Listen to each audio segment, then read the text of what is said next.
Elizabeth was once the crown prince's fiancée, a woman who sacrificed her entire youth to handle affairs of state in place of the incompetent man she was expected to marry. Yet because of accusations made by another woman, her engagement was cancelled, she was thrown into prison, and both her own father and the kingdom she served abandoned her. What none of them realized was that Elizabeth possessed Beelzebub, a divine grimoire capable of copying other people's magic. After escaping her homeland, she decided to use the same intelligence and power that had once brought prosperity to the kingdom to make every person who betrayed her pay. The tragedy that transformed Haldoria's greatest protector into its enemy began during that royal banquet. Inside the brightly illuminated Great Hall of Haldoria Palace, Crown Prince Frida suddenly summons Elizabeth before the assembled nobles. Holding Sylvia Locket close beside him, he declares that his fiancée has committed numerous crimes. According to Frida, Elizabeth abused her position to torment Sylvia, and even pushed her down a staircase the previous month. However, he provides no evidence from beginning to end, and Sylvia never directly confirms the accusation herself. Despite that, the verdict has clearly been decided in advance. Frida publicly ends his engagement to Elizabeth, announces that Sylvia will replace her, and orders Elizabeth imprisoned, completely disregarding the fact that she is the daughter of Chancellor Sieg Leiston. To understand why this incident drives Elizabeth to despair, the story returns to the years before the banquet. She was promised to Frida from childhood and trained to become the future queen.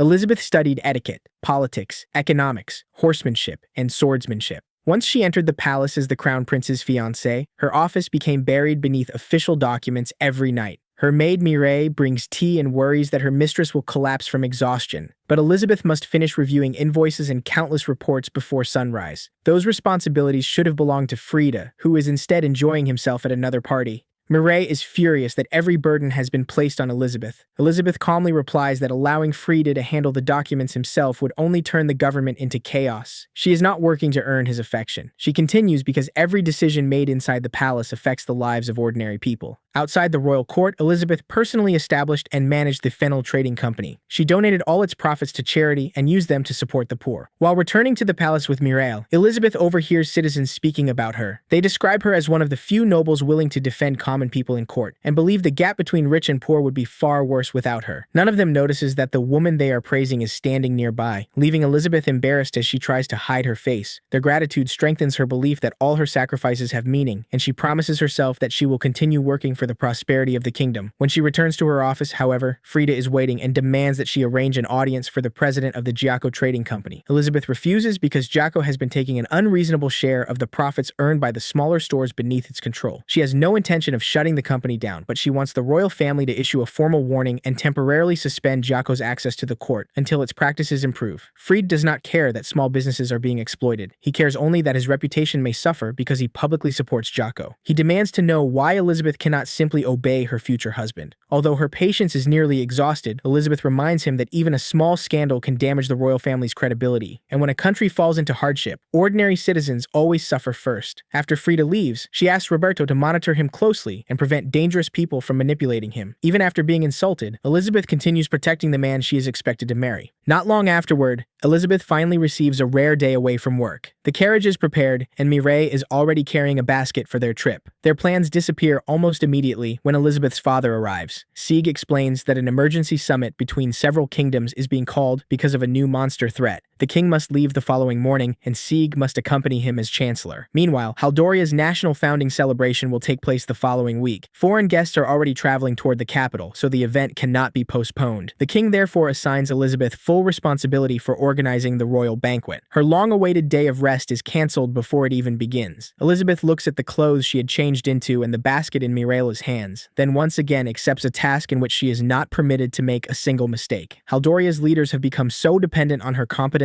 that the kingdom can barely function without her. While preparing the banquet, Elizabeth stands beside a window with Mireille and notices Frida embracing Sylvia intimately in the courtyard. Sylvia is the adopted daughter of House Locket. Her direct manner and refusal to act intimidated around noblemen quickly made her the center of attention, eventually attracting the crown prince himself. Mireille cannot understand why Elizabeth remains calm, but Elizabeth is not jealous. She always expected Frida to take additional partners and considers accepting that possibility part of her duty as the future queen. When she later summons Sylvia for a conversation, Elizabeth notices a bruise on the woman's right leg. Sylvia claims claims that she probably injured herself accidentally. Elizabeth neither threatens her nor orders her to avoid Frida. She merely asks Sylvia to limit overly familiar interactions with outsiders, because rumors surrounding her behavior could damage both the crown prince and the country's reputation. Sylvia politely lowers her head and agrees. The moment she leaves the room, however, she begins crying in the corridor. Frida arrives at precisely that moment. Sylvia immediately pretends that her leg is hurting and allows him to support her. When the crown prince asks what happened, she answers only that everything is her own fault. Frida notices the bruise and asks what Elizabeth did to her. Sylvia never directly accuses Elizabeth. She simply avoids answering and begs him not to speak that way. Her silence allows Frida to create the accusation himself, while the faint smile she displays in his arms suggests that she understands exactly what conclusion she has led him toward. Nothing shown during the incident proves that Elizabeth pushed, struck, or otherwise injured Sylvia. At the royal banquet Elizabeth personally organized while the king and chancellor were absent, Frida turns the great hall into a public trial of his fiancée. He repeats the rumor about Sylvia falling down the stairs, accuses Elizabeth of damaging the crown prince's reputation, and claims she attempted to murder the woman he loves. Elizabeth asks for the opportunity to explain, but Roberto grabs her shoulders and forces her to kneel before the crowd. Even the red-haired imperial ambassador, Lucas Lebrick, is shocked by the disorderly spectacle. Frida gives Elizabeth no chance to challenge the accusations. He cancels their engagement, orders her arrest, and immediately announces Sylvia as his next fiancée.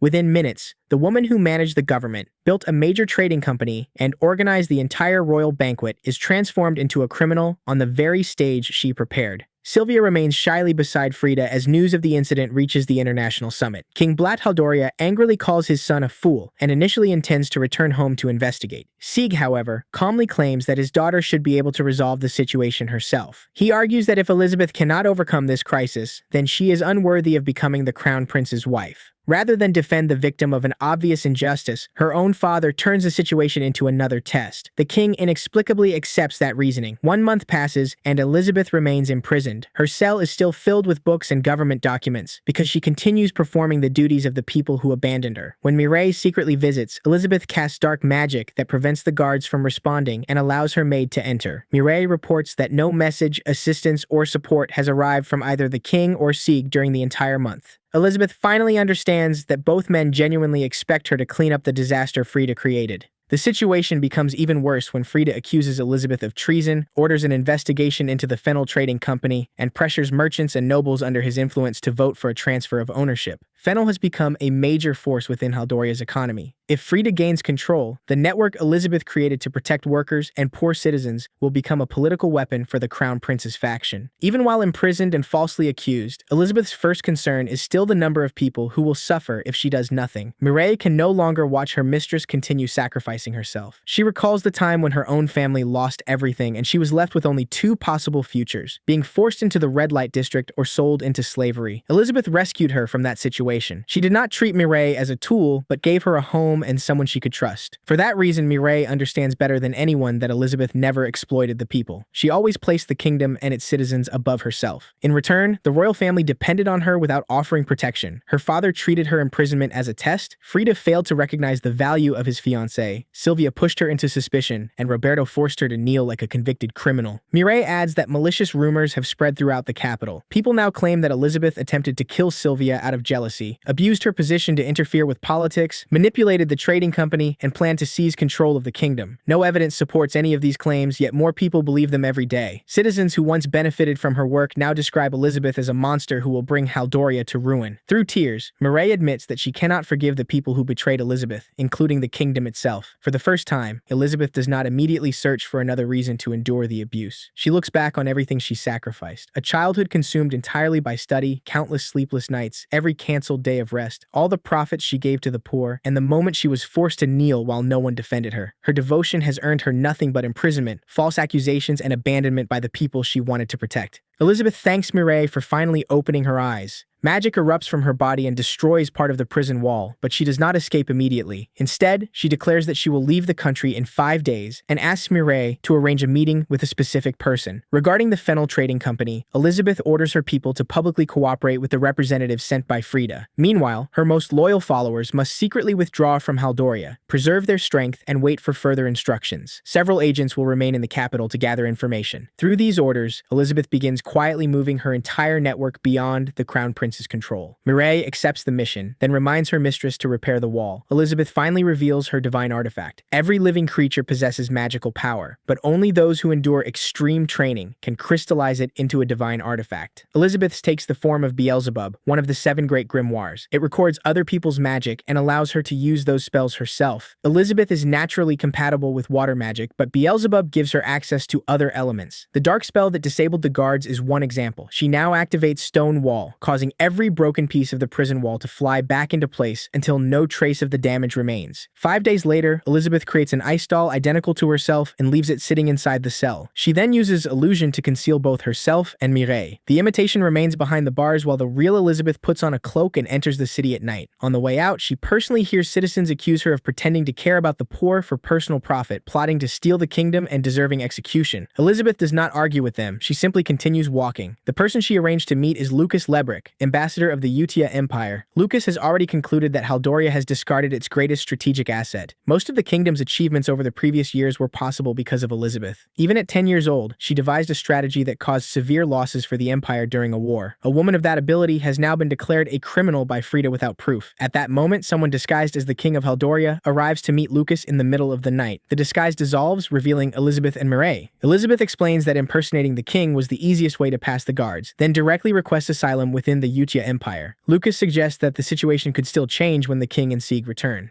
Elizabeth replies that she is exhausted. Frida and Sylvia are not the only people who betrayed her. The royal family, her own father, and the citizens who accepted the accusations without evidence all abandoned her as well. Lucas warns that Haldoria will inevitably suffer after she leaves. Elizabeth understands that better than anyone, but calmly asks why that should concern her any longer. She dedicated her entire life to the kingdom and its people. They treated that devotion as worthless, so she no longer has any responsibility to continue protecting them. When Lucas asks what she intends to do after receiving asylum, Elizabeth removes her engagement ring. Ice spreads across the gold as she closes her hand and crushes it into pieces. She declares that she will never forgive the people who betrayed her. From this moment onward, she will direct all of her anger toward the country that depended on her abilities, and then cast her aside. After crushing her engagement ring, Elizabeth makes it clear to Lucas that she is not asking Utia to send its army directly against Haldoria. What she needs is the Empire's military strength behind her. Once she has destroyed her former homeland, she will surrender a portion of the benefits to the Empire. Before accepting the proposal, Lucas requires Elizabeth to move to the Lebrick territory and live under his supervision. She calmly agrees. The carriage bearing the imperial emblem leaves the capital without being stopped. During the journey, Elizabeth introduces her divine artifact as the Grimoire of Wisdom, a book capable of memorizing every book it touches, along with everything its owner sees and hears. Because of that ability, she possesses extensive knowledge of Haldoria's political and military secrets. When Lucas worries that she is revealing too much, Elizabeth admits that the Grimoire of Wisdom never existed. It is merely a false name concealing the memory recording ability of Lucifer, one of the 7 great grimoires. Even the king and her own father were deceived. She promises that the information she carries is worth far more than any reward Lucas could receive by surrendering her. The Viscount finally understands that the woman sitting across from him is no longer a disgraced noblewoman. She is an entire archive of state secrets that voluntarily entered his carriage. Upon arriving in the Lebrick territory, Elizabeth watches the people warmly welcome Lucas and remarks that he is clearly loved by his subjects. As soon as they reach his estate, she asks permission to establish a trading company in town. Any serious plan requires money, and determination alone cannot finance revenge.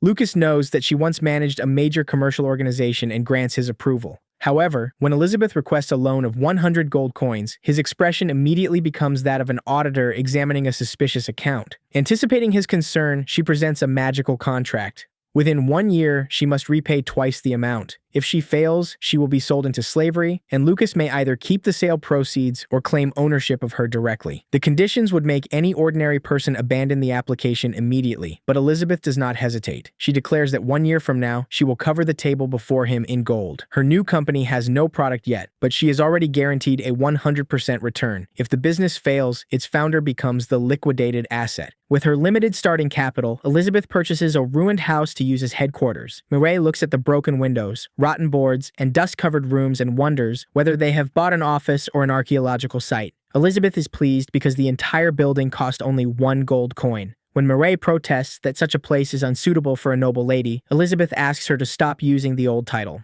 Elizabeth Leaston was abandoned in Haldoria. In this new land, she will live as Elizabeth Lease. Changing her name takes only a few seconds. Cleaning the building will clearly be a much longer project. 1 week later, the abandoned house has become the Traitor Trading Company. Mirella returns with a list of influential nobles. She expects Elizabeth to resume the cosmetics business that made her previous company successful, but Elizabeth explains that they lack the workers and equipment required to manufacture luxury goods. Their first product will therefore be nothing more than a pink bar of soap. After testing it, Mireille immediately realizes that its quality far exceeds ordinary soap, although she still doubts that such a simple product can generate the enormous fortune they need. Elizabeth explains that soap is only the opening move. It is easy to produce and accessible to far more people than expensive cosmetics. She needs more than immediate profit. She needs customers, patrons, and connections capable of opening doors for her later plans. That is also why Mireille gathered information about powerful individuals. After selecting their first target, Elizabeth visits the chapel of the Libris Church. She meets Father Louis and politely asks him to pray for the success of her business. Her introduction is so innocent that no one would imagine she recently offered her own freedom as collateral for a commercial loan.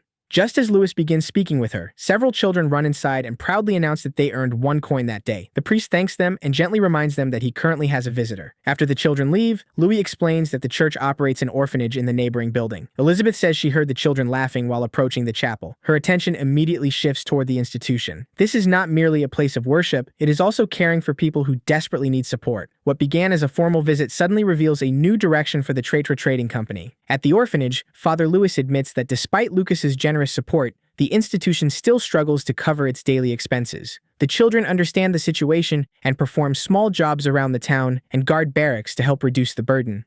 Louis blames himself for being incompetent enough to force children to carry responsibilities that should never have belonged to them. Elizabeth disagrees.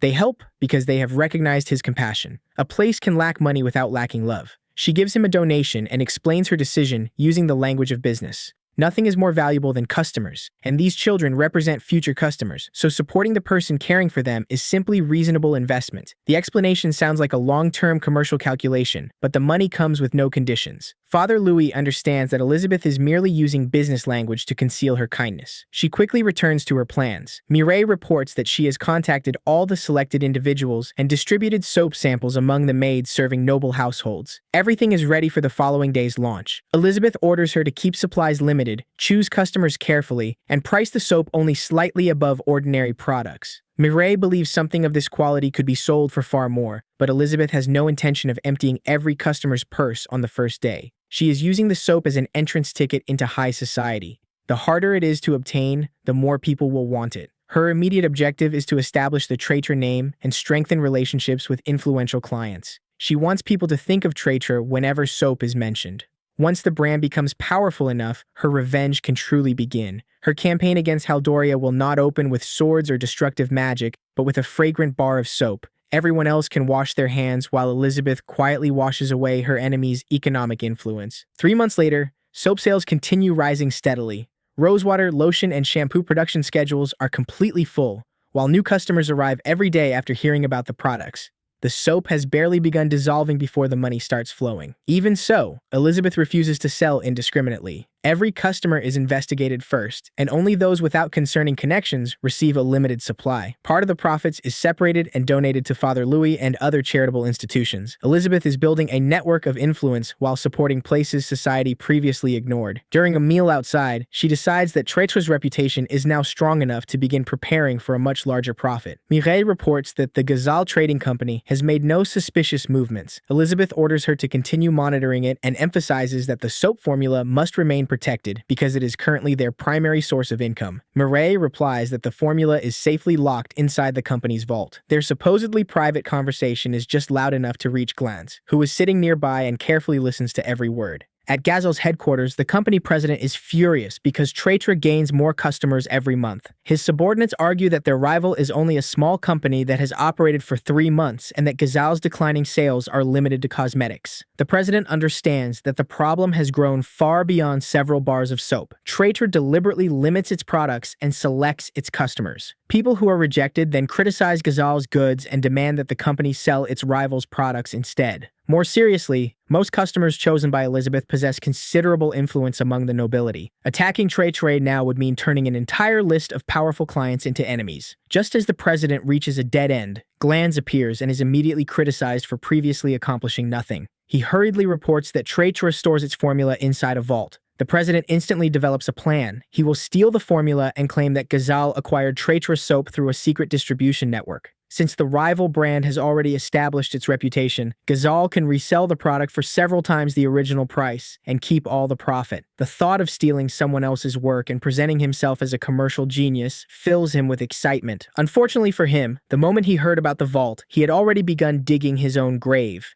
After dismissing Glanz, the Ghazal president continues laughing and dismisses Elizabeth and Mireille as amateurs. Meanwhile, a regular intelligence report arrives at Traitor from the Haldorian capital. Mireille reveals that Sylvia Lockett has officially been recognized as Crown Prince Frida's fiancée. The report includes an image of the couple surrounded by flowers and public congratulations. Elizabeth immediately calls Mireille's name.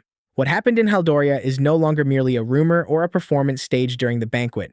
The position that once belonged to her has now been legally transferred to Sylvia. The debt between Elizabeth and her former homeland remains completely unpaid. Mireille brings further news that an official warrant has been issued for Elizabeth's arrest. The person responsible for legitimizing Frida's accusations is her own father. The report confirms that Duke Sieg personally led the process. To him, protecting the honor of the royal family is more important than the fact that his daughter has been branded a traitor. Mireille cannot understand how a father could personally push his child into ruin. Elizabeth remembers Sieg once declaring that as long as he lived, he would do everything necessary for the kingdom and royal family. Apparently, everything included sacrificing his daughter as political damage control. Elizabeth has every right to be furious, but she refuses to let emotions slow her plans. Her revenge against Haldoria has already begun. As flames from the nearby furnace surround her silhouette, Elizabeth declares that she will use her rage to crush everyone who betrayed her. The moment her declaration ends, two strangers appear outside the door. Trouble has arrived at her headquarters even faster than a creditor remembering a payment deadline. The bespectacled woman from the Legal Affairs Division of the Merchants Guild addresses her as Elizabeth Lace, president of the Traitor Trading Company. She explains that someone has filed a complaint claiming that Traitor soap caused severe injuries to its users and orders Elizabeth to accompany them for questioning. Mireille becomes cautious, but Elizabeth calmly agrees. Whoever intends to drag an entire company down with one bar of soap has chosen the wrong opponent. Laboratory testing confirms that Traitor's official products contain no harmful ingredients. Its sales records also show no customers reporting injuries. The investigator concludes that the company is not directly responsible. Before leaving, Elizabeth asks to inspect the poisonous soap. Its color and shape are almost identical to the genuine product, but its quality is the exact opposite. It appears to be a skincare product, but behaves more like a test of how much suffering human skin can endure. Elizabeth realizes that someone attempted to copy Traitor's formula. However, the original recipe was deliberately divided into two parts. One half was locked inside the vault, while Elizabeth always carried the other half with her.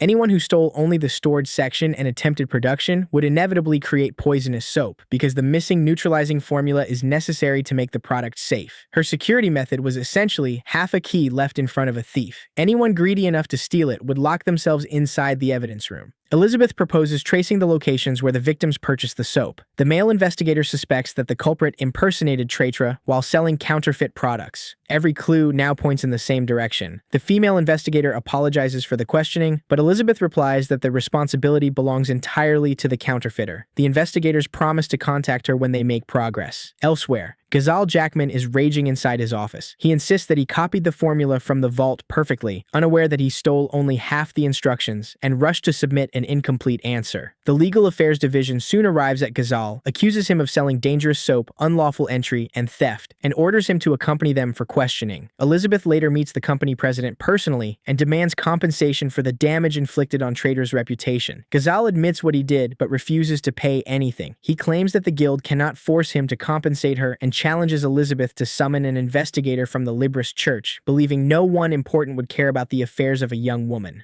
Before he can finish speaking, the door behind him opens. Father Lewis enters the room. Ghazal's expression changes immediately. The priest warns him to choose his words carefully. Elizabeth is a devoted follower and supporter of the church, and anyone who damages her reputation without cause will not be ignored. Ghazal desperately attempts to stop the conversation, but Father Louis has already ordered him, in the name of God, to make amends to Elizabeth. Elizabeth presents her compensation demand: the complete seizure of the Ghazal Trading Company, its president's personal assets, employees, facilities, raw materials, and every related resource. Ghazal can only stand in silence as one counterfeit bar of soap places his entire real business at risk of confiscation. This is the result of stealing half a formula and completing the rest with pure greed. The seizure is not finalized inside that room, but as hope gradually disappears from his face, Elizabeth gives him a cold smile. The man who dismissed her as an amateur has lost both his defense and his political support. After Ghazal loses his entire business because of the counterfeit soap, all company assets and employees are transferred to Traitor. Before closing the case, Alta reveals that someone may have encouraged Ghazal to steal the formula. The suspected individual is Grans Carton, the company's former accountant.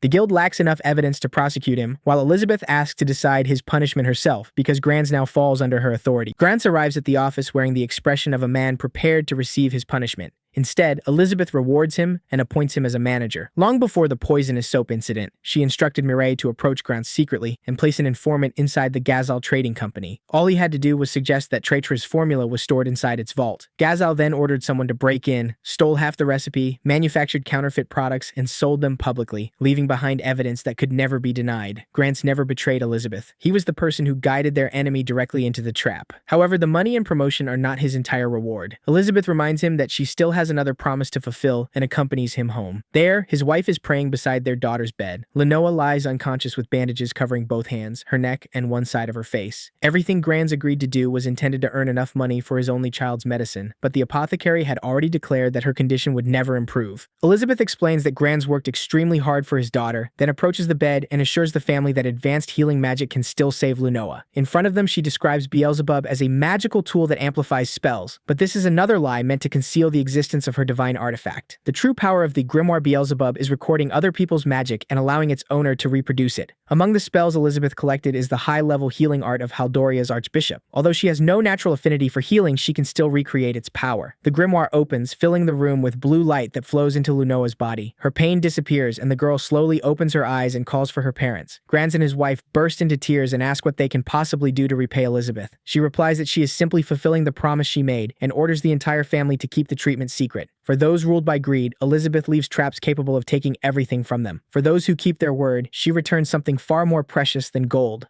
1 month later, Elizabeth covers Lucas's table with stacks of gold. The original loan of 100 coins has produced profits far beyond expectations. Impressed by her success, the Viscount begins addressing her respectfully as President Elizabeth. Despite the arrest warrant issued by Haldoria, Lucas no longer doubts her request for asylum and grants her permission to travel freely throughout the imperial capital and every territory under Utia's authority. The gold has done more than repay her debt. It has opened a path toward the center of imperial power. Back at the trading company, Elizabeth prepares to enter the capital. She continues making regular donations to the Librist Church, both to support those in need and to maintain a respected institution capable of defending Traitor during future disputes. Her kindness has not disappeared. She has simply learned to direct it toward people who deserve it. A fully recovered Lenoa enters the room carrying documents, moving with an energy completely different from the unconscious child of 1 month earlier. Because she owes her life to Elizabeth, she constantly tries to take on more work. However, sympathy is not the only reason she has been accepted as an apprentice. Lenoa possesses item appraisal magic, a rare ability that reveals the value and characteristics of merchandise. With proper training, she can become Traitor's most valuable pair of eyes. Elizabeth teaches her commerce while also guiding the development of her magic. She then summons the Grimoire Belphegor within a golden light.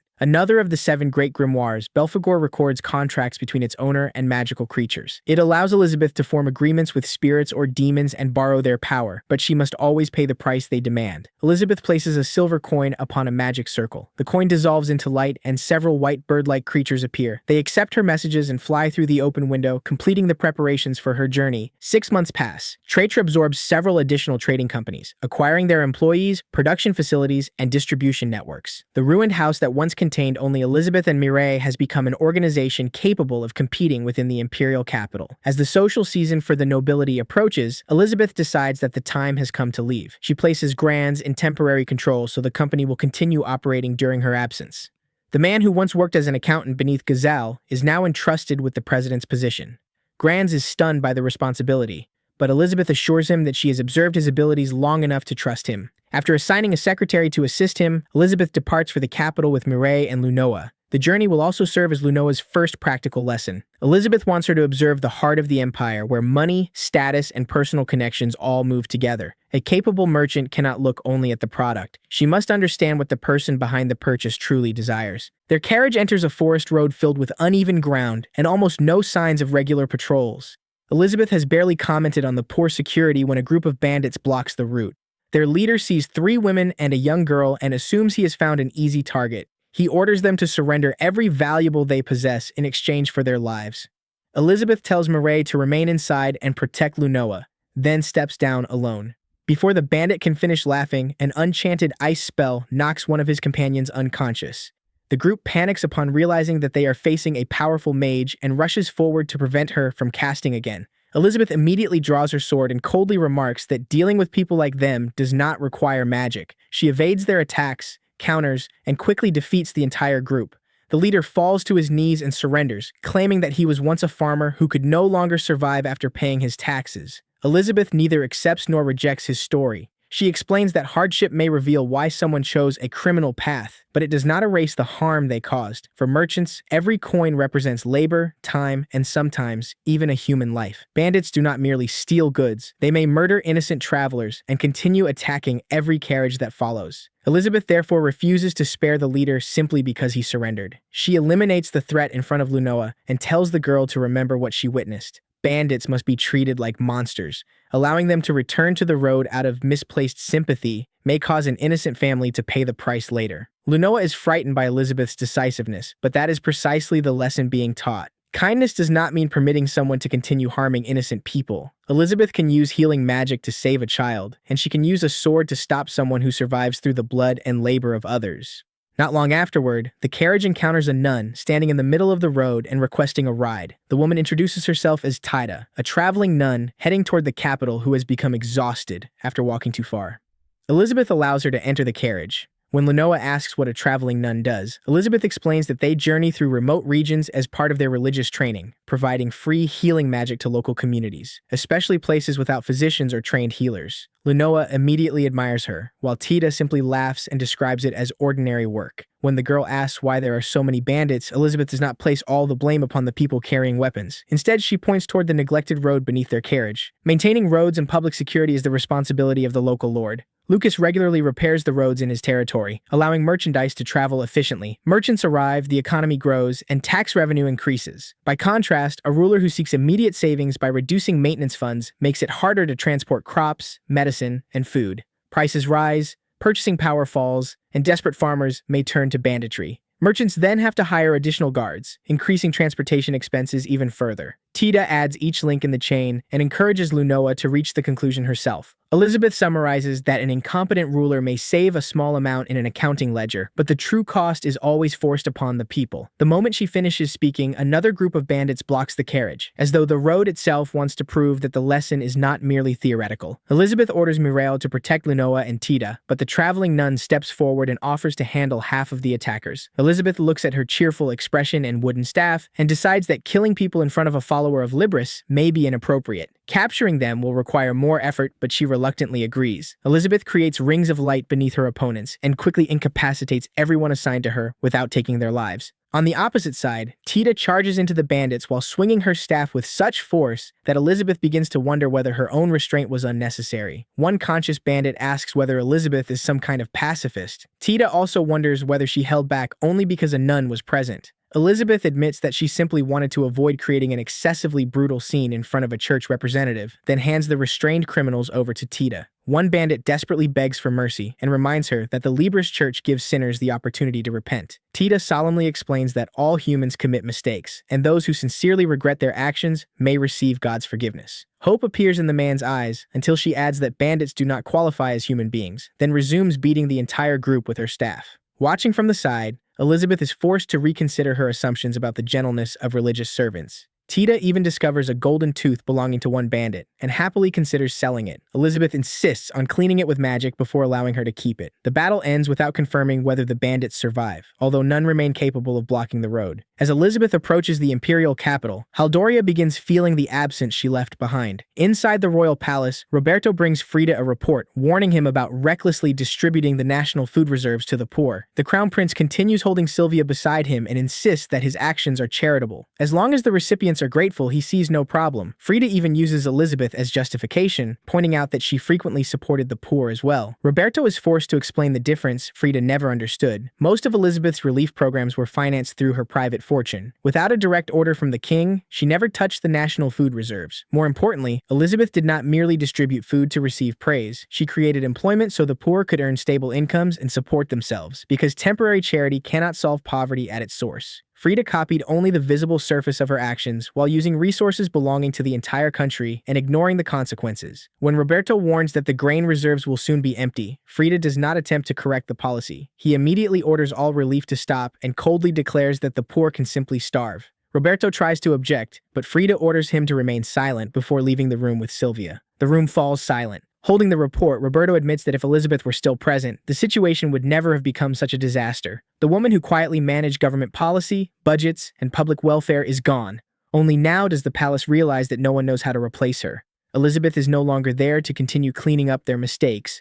After the confrontation with the bandits, Elizabeth and her companions rest at an inn. Tita empties one cup after another and continues ordering more alcohol. When Elizabeth asks whether a nun should truly drink that much, Tita seriously explains that alcohol is also water of life, granted by God. Rejecting such a gift would surely place her at greater risk of divine punishment. Tita proudly announces that she sold the valuables taken from the bandits for an impressive price and offers Elizabeth half of the money. Elizabeth refuses her share and tells Tita to keep everything as a donation to the church. The woman who swung her staff without hesitation immediately bursts into tears, throws her arms around Elizabeth, and praises her as a truly devout believer. Elizabeth awkwardly asks her to let go because Tita is crying and wiping her nose against her at the same time. Lunoa observes that President Elizabeth appears genuinely happy. Mireille explains that Elizabeth once had to remain constantly cautious. Inside the palace, there was no one around whom she could relax. Even one small mistake could be transformed into a weapon against her. Only recently has Elizabeth begun smiling naturally and enjoying time with people who do not demand that she remain perfect. Leaving Haldoria gave Elizabeth more than the freedom to seek revenge. It returned the part of her life that responsibility had stolen.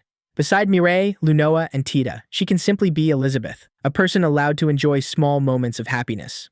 At the same time, inside Haldoria's palace garden, Frida complains that the fools surrounding him have exhausted his patience. He says that merely looking at Sylvia is enough to soothe all his frustration.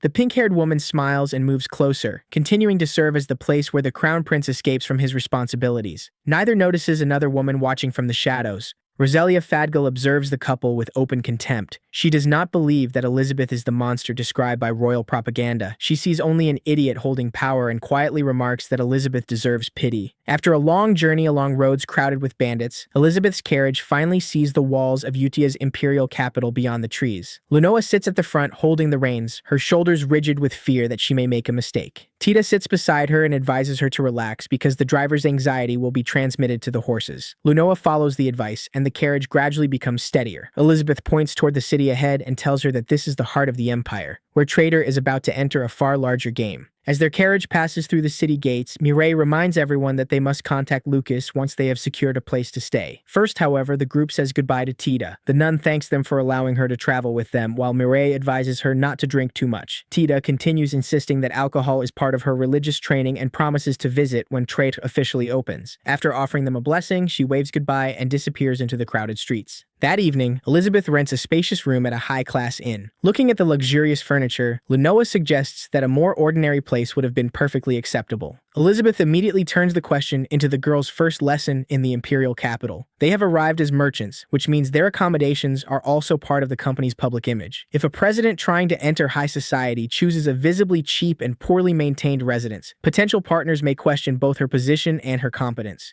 More importantly, countless eyes are watching inside the capital. They cannot know who may be observing them or listening to their conversations. Choosing an appropriate residence protects their reputation while reducing the risk of confidential information leaking. Just as Mireille begins preparing drinks, an elderly man enters the room. He nearly addresses Elizabeth by her former full name before quickly correcting himself. The visitor is Arnaud Longley, a former subordinate who managed her commercial operations in Haldoria's capital. Arnaud is relieved to see his mistress alive and reports that he has already located both a private residence and a suitable commercial property. Although Elizabeth never told him her exact arrival date, almost every essential preparation is complete. The following morning, Arnaud takes Elizabeth to a conveniently located multi-story building. It contains enough space for a reception area, private offices, and storage facilities. Although the price slightly exceeds her original budget, Elizabeth purchases it immediately because properties of this quality rarely become available. She places Arnaud in charge of the renovation, and he assures her that her private residence will also be ready by the following day. Back at the inn, Mireille recommends recruiting another employee. Elizabeth initially assumes that she wants additional staff for the store, but Mireille is referring to a personal attendant. As Traitor continues expanding, Mireille will have to manage more responsibilities and can no longer remain beside Elizabeth at all times. The greatest concern is not ability, but loyalty. Elizabeth is an exile wanted by Haldoria.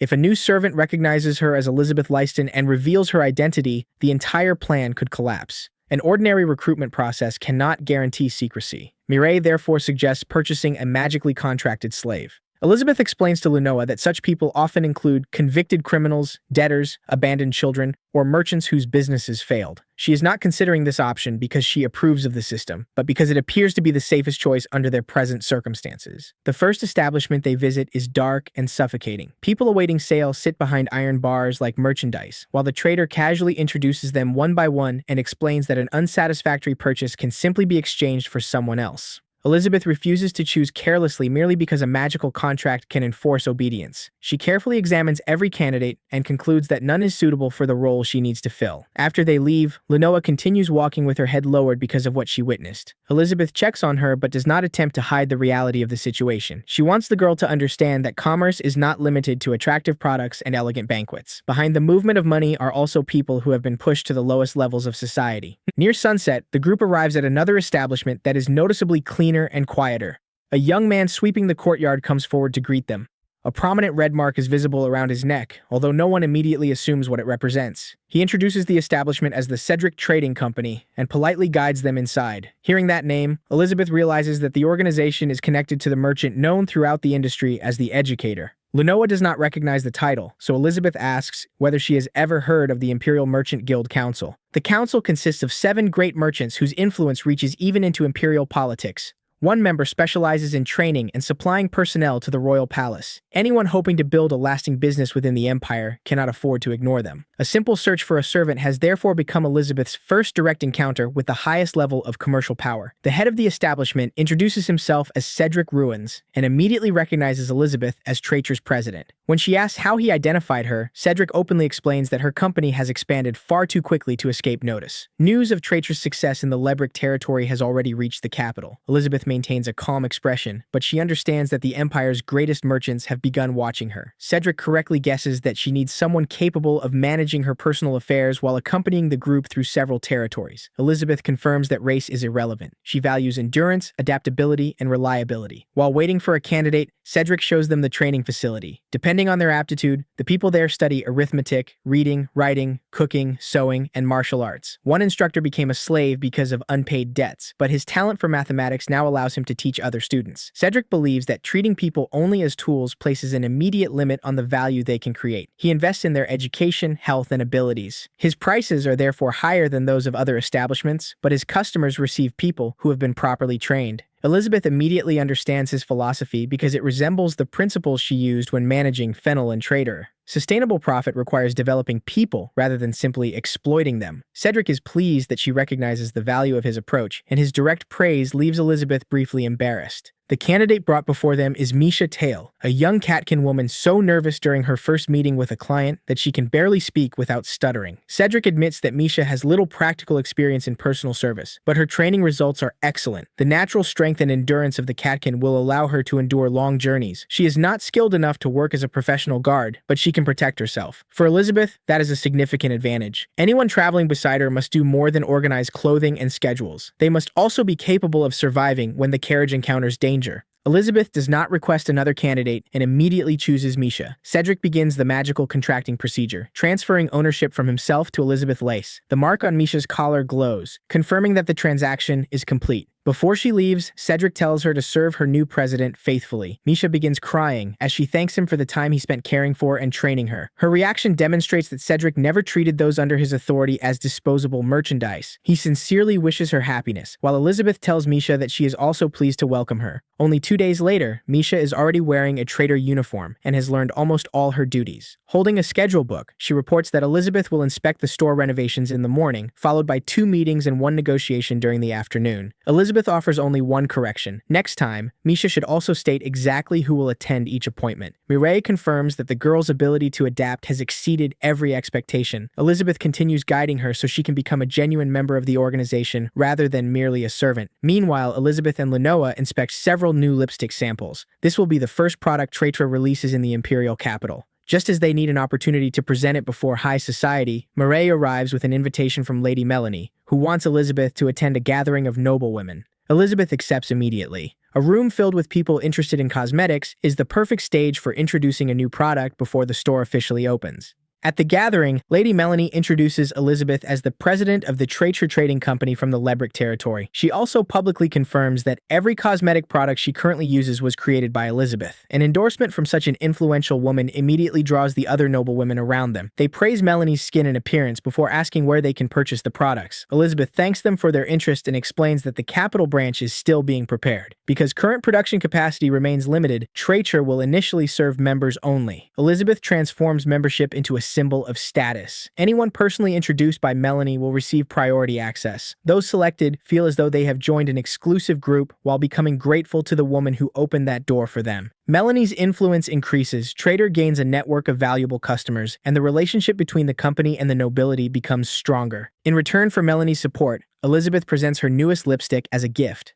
The moment the pink color appears, it captures everyone's attention. She promises to send each guest a full product set containing several different shades for them to test. The noblewomen immediately promise to attend the store on its opening day. Traitor has secured its first group of capital customers before the sign has even been placed above the entrance. A single tube of lipstick has become Elizabeth's key to the city's network of influence. Elizabeth leaves the gathering after nightfall and declines the offered carriage, choosing to enjoy the evening air while walking with Mireille. Their peaceful journey is soon interrupted by shouting from an alley. 3 men have surrounded Tita and accuse the nun of cheating at cards, demanding that she return their money. Tita calmly asks whether they possess any evidence. The first man who approaches is immediately knocked down by her snow bullet spell, and the others quickly lose the ability to continue pursuing her. By the time Elizabeth and Mireille arrive, the confrontation is already over. Mireille coldly observes that Tita clearly never needed rescuing. The nun nearly admits that she cheated before quickly correcting herself and claiming that she was merely preaching God's love inside a tavern. She even insists that she used that divine love to arrange the cards, although changing the name does not transform gambling into charity. When Mireille continues questioning her, Tita suddenly announces that she can hear unfortunate souls crying for help elsewhere. She asks them not to report the incident to the temple and immediately runs away. The brief reunion is enough to assure Elizabeth that the nun remains perfectly healthy and continues creating trouble in her own distinctive way.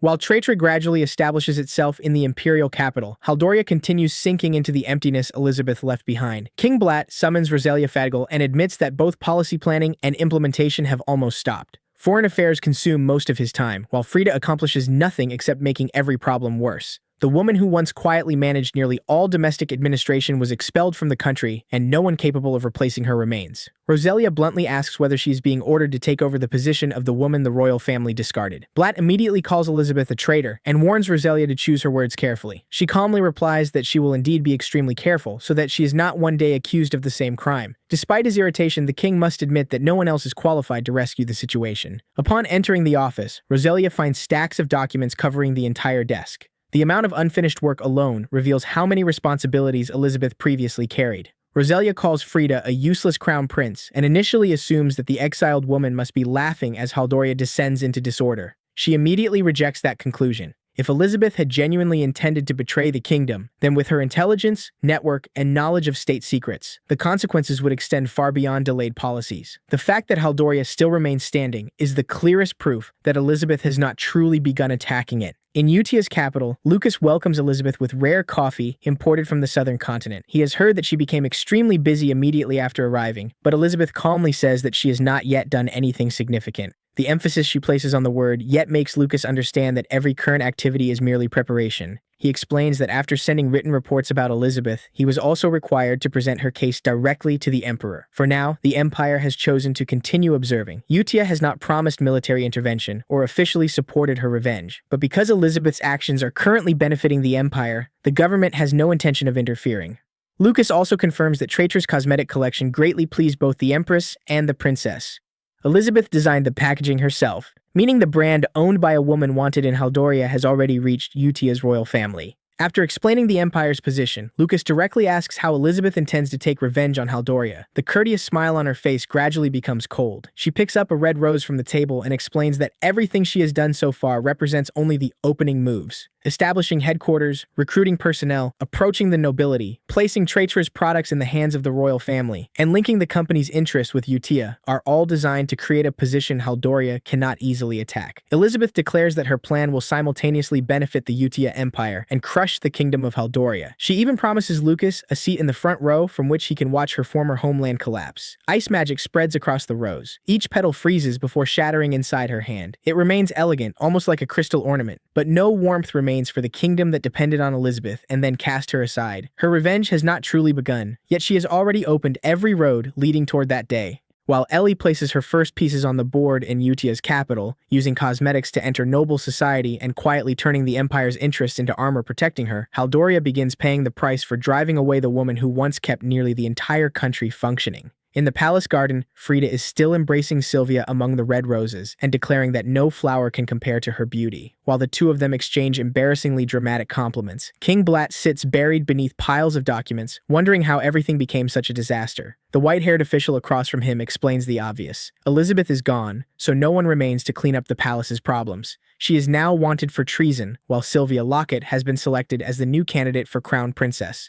Blatt is clearly dissatisfied and asks why Rosalia Fadger cannot replace her. Unfortunately, Rosalia is already bound by a political engagement arranged by the king himself. After publicly canceling Elizabeth's engagement and forcing her from the country, breaking another political marriage would destroy what little trust the population still places in the royal family. Only now does Blatt understand that his previous decisions did more than cost Haldoria its most capable administrator. They also removed nearly every alternative available to him. Frida remains completely unaware of the situation. At the training grounds, he knocks down a knight and immediately begins lecturing him about what it means to serve Haldoria. The knight can only bow and apologize. Once the crown prince turns away, however, the others quietly admit that the match was staged. Frida's opponent deliberately allowed himself to lose because accidentally defeating the crown prince might result in reassignment to some distant border fortress. Without his title protecting him, Frida would not survive long against the knights he constantly humiliates. One of them remarks that if the prince worked even half as hard as Elizabeth once did, he might have become respectable by now. Frida overhears the comparison. Elizabeth's name immediately strikes his fragile pride.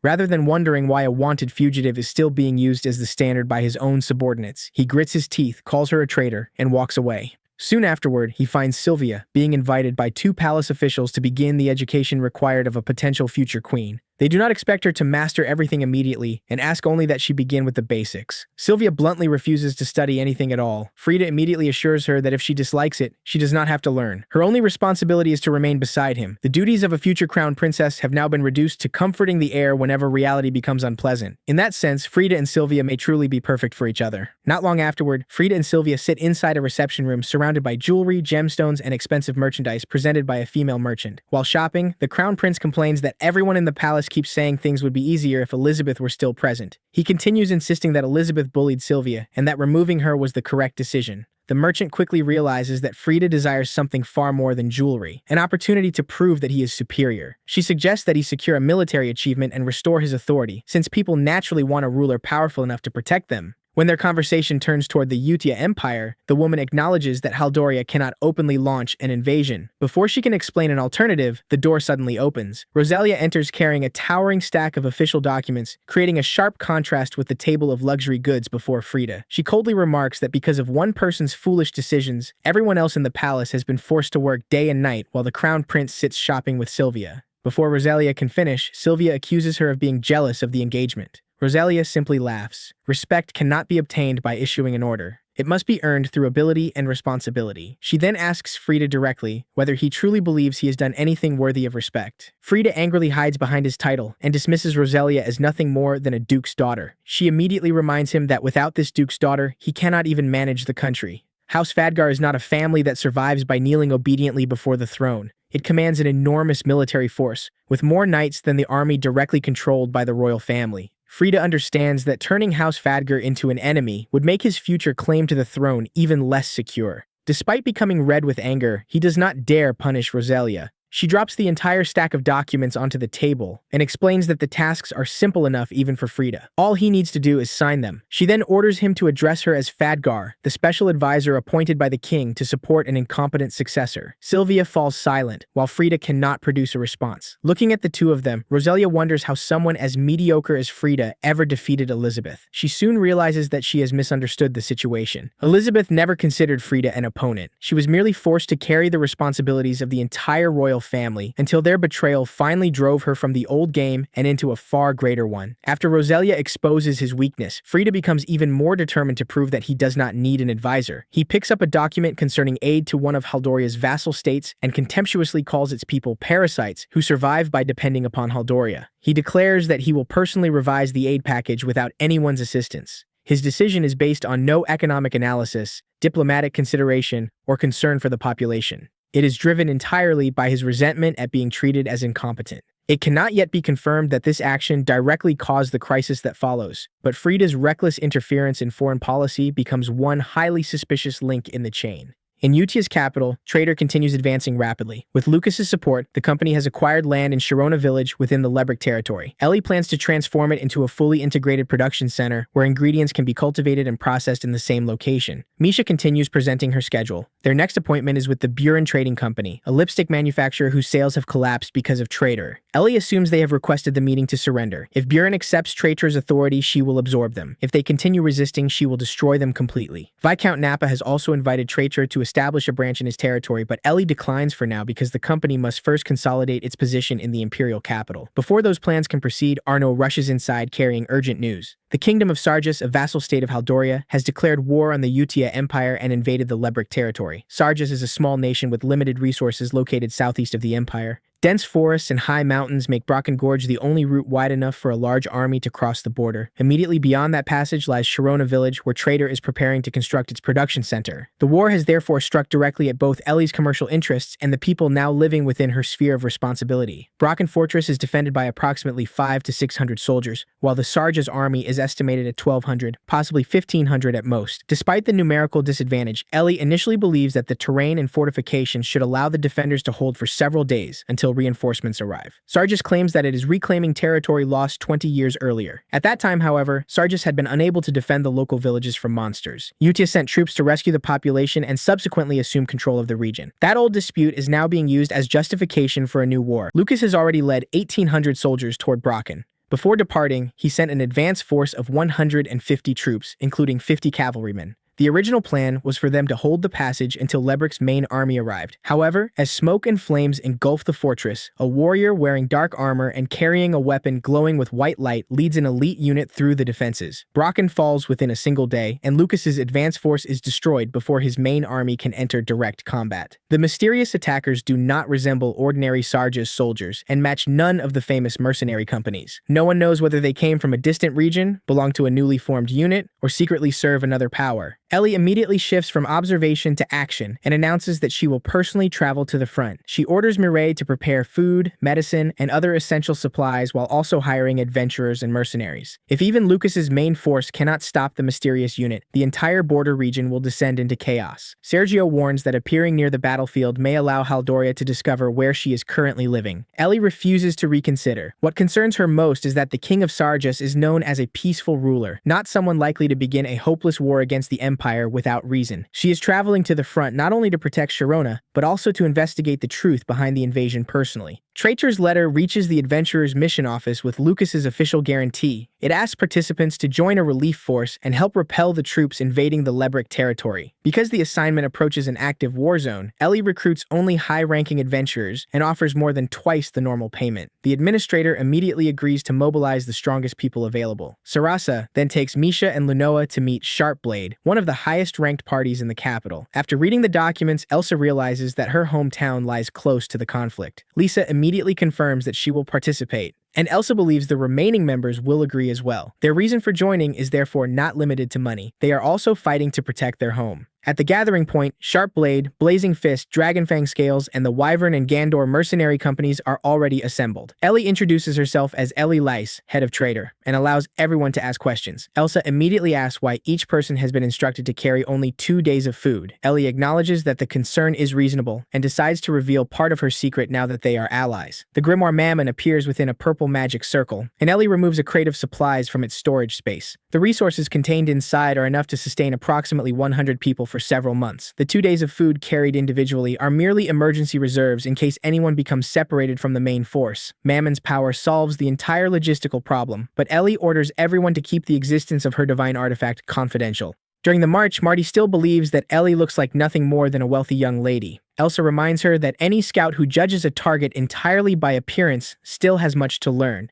Lisa even estimates that Ellie's magical ability may rival that of a court mage. It is only the opinion of one adventurer, but it is enough for the party to understand that their employer will not become a burden requiring protection. When night falls, the force establishes a camp inside the Lebrick territory and digs defensive trenches. After inspecting the fortifications, Ellie decides that they remain insufficient. She summons Beelzebub and casts Stone Wall, creating an elevated observation position around the perimeter. Elsa realizes that the remarkable part is not merely the spell itself, but the fact that Ellie can wield a divine artifact. She deliberately avoids asking further questions. Experienced adventurers understand that excessive curiosity is sometimes the shortest road to an early grave. Just as the defenses are completed, Marty returns in haste and reports that armed individuals have occupied a nearby village. From a hilltop observation point, she saw weapons throughout the residential area, almost no villagers moving freely, several people being dragged away, and bloodstains between the houses. She estimates approximately 10 enemies, although that number includes only those visible from a distance. Ellie immediately asks whether Sarge's soldiers were responsible. Attacking civilians violates the laws of war and contradicts the peaceful reputation of Sarge's king. She therefore considers the possibility that the unit is acting independently. Elsa believes that is currently the most likely explanation, but no one has enough evidence to determine whether the occupiers are regular Sarge's troops, deserters, mercenaries, or another faction deliberately wearing the enemy's colors. Mireille asks what they will do next. Ellie does not waste time debating. The relief supplies can be delayed slightly, and the investigation can continue afterward. The people being dragged away may not have enough time left to wait. She immediately orders the entire force to prepare for action.